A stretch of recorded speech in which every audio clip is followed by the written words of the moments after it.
Pollution को लेकर माननीय प्रधानमंत्री जी के नेतृत्व में पिछले 10 वर्षों में कई नवाचार हुए हैं। शहरों और गाँव में गंदगी को मिटाने और प्रदूषण को नियंत्रण करने के लिए कई नवाचार हुए हैं।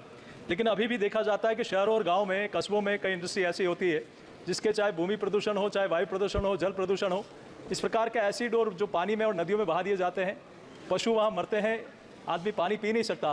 तो इस प्रकार के प्रदूषण को नियंत्रण करने के लिए सरकार कई बार खेती आसपास की बंजर हो जाती है। तो ऐसे में क्या ऐसे उद्यमी उन लोगों को, चाहे पीने का पानी हो, चाहे खेती का मुआवजा हो, तो इस प्रकार के कोई मैकेनिज्म बना है कि उनको आइडेंटिफाई करके इस प्रकार के लोगों को मदद की जा सके? इन एयर मिशन प्रोग्राम में पिछले 10 वर्षों के अंतर्गत 15वें वित्त आयोग के द्वारा 11,210 करोड़ रुपए स्वीकृत किए गए।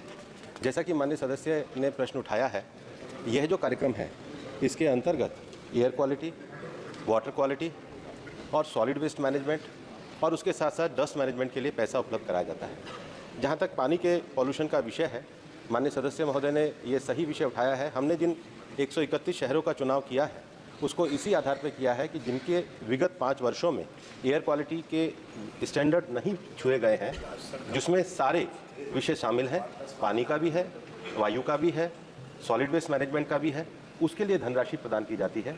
मैंने 131 शहरों की सूची भी इसके साथ संलग्न करी है और उसमें हमारे द्वारा वाटर क्वालिटी को सुधारने के कार्य लगातार किए जाते हैं, जिसकी CPCB से मॉनिटरिंग की जाती है और प्राणा पोर्टल पर जिसका अपडेट भी रखा जाता है।